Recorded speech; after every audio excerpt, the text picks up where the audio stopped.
What's good, YouTube? This your boy Chopper Style, bringing you a review on Stargirl episode 6. So, in this episode, we start off without a flashback this time. We are at a football field watching Artemis do work on the football field, and her parents happen to be Sportsmaster and Tigress, who work for the school. You notice it's a lot of people that have to do with the school that are working with the Injustice Society. But anyways, their daughter gets in trouble for punching a dude who late hit her. Yeah, she was wrong for doing that, but her parents they no joke. They don't like what the coach did. I thought they were just gonna rough him up a little bit. They wind up taking him completely out. Uh, these villains or Injustice Society members, they are not to be messed with at all. They mess with your kid and they're taking you out. I mean, not only did they take out one of the coaches, they took out, I think, up to three coaches, is what Icicle was saying. That's crazy. I mean, even when Icicle came to confront them, they're just burying them.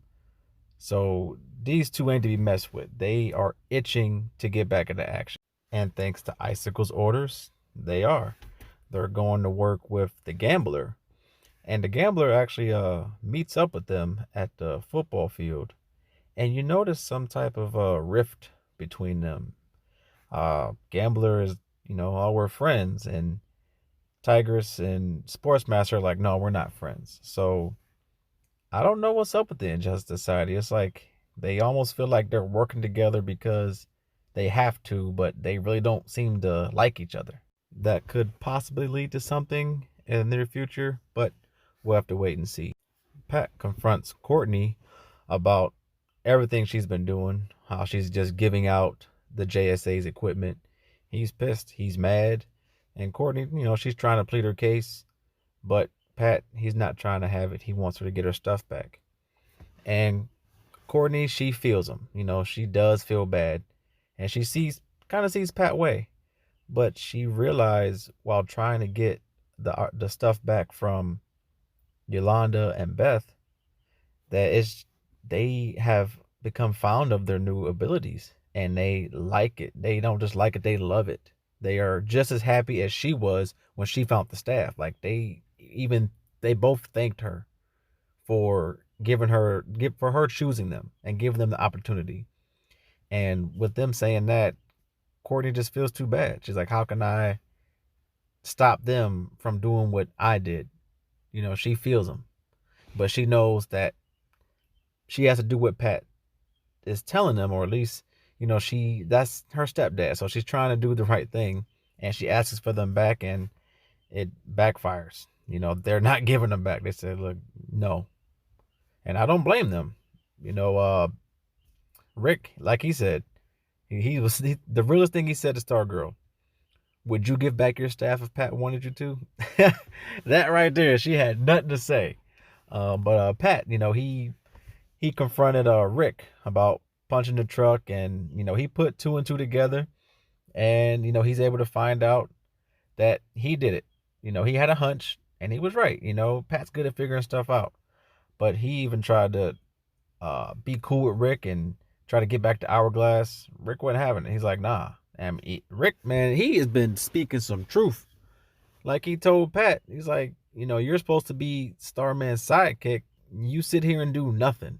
And I think that resonated with Pat a little bit because it's been like that. Courtney's been doing it all on her own, no matter what. And Pat, he's not being there for her. He's trying to tell her what to do all the time.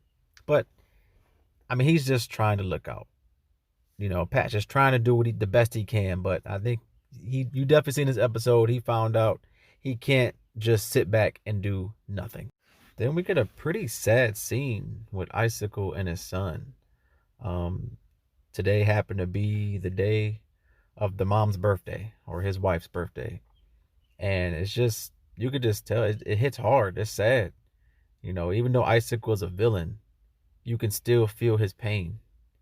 And even when they were at dinner, celebrating it, The waitress was trying to be in a good mood and wind up saying something that was hurtful. It wasn't her fault. She didn't know, but still, it kind of made that even worse.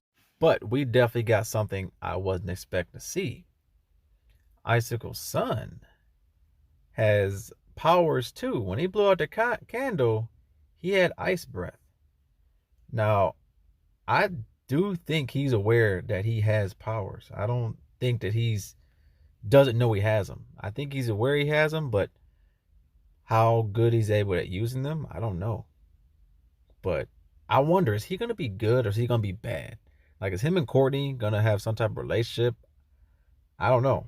We're gonna have to wait and see. Pat showed Rick this book that his father had wrote in, and it has all these equations in them. Like, the stuff doesn't make sense, and I definitely think there's more to that book.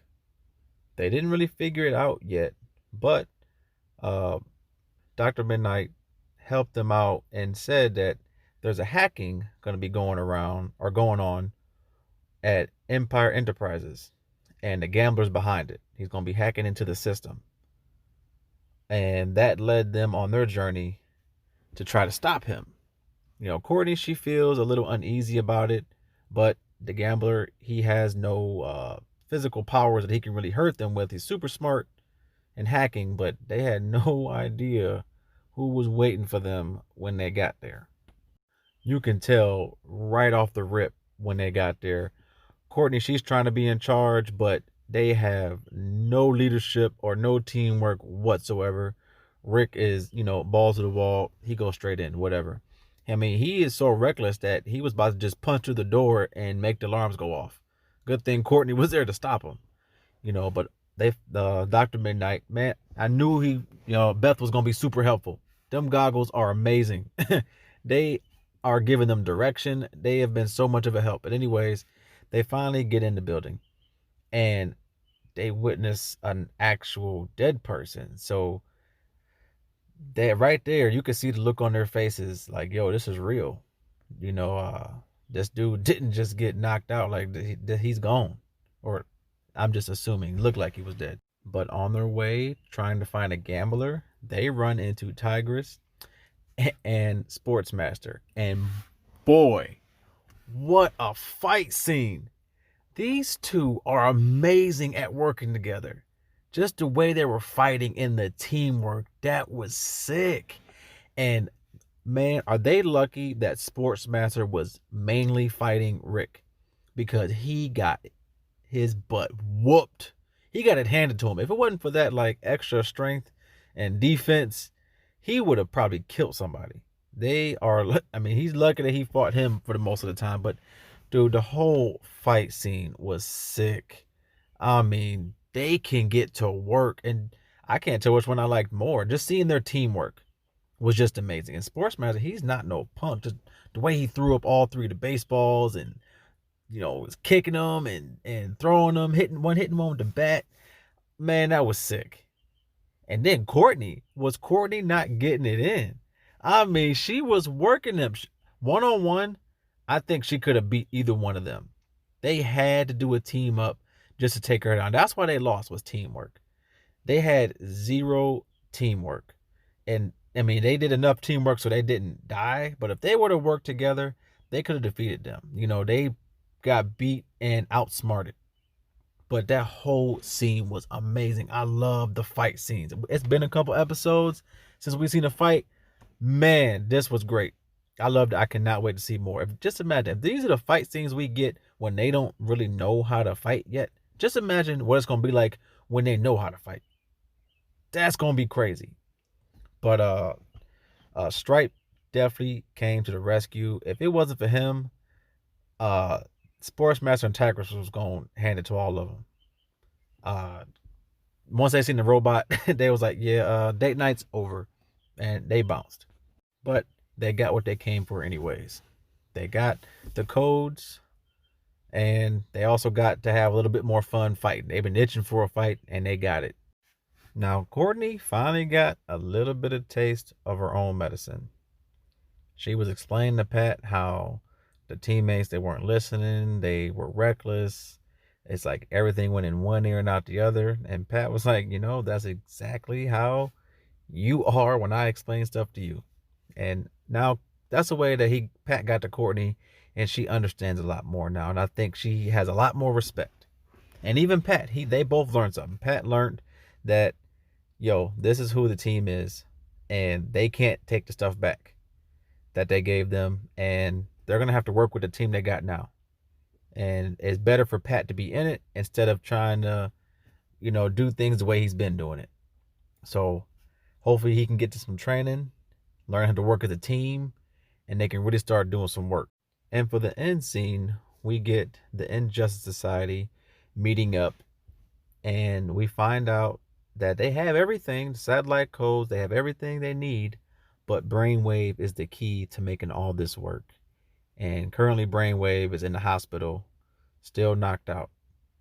And Sportsmaster made a comment to the Fiddler and said that her husband would have been able to wake him up. So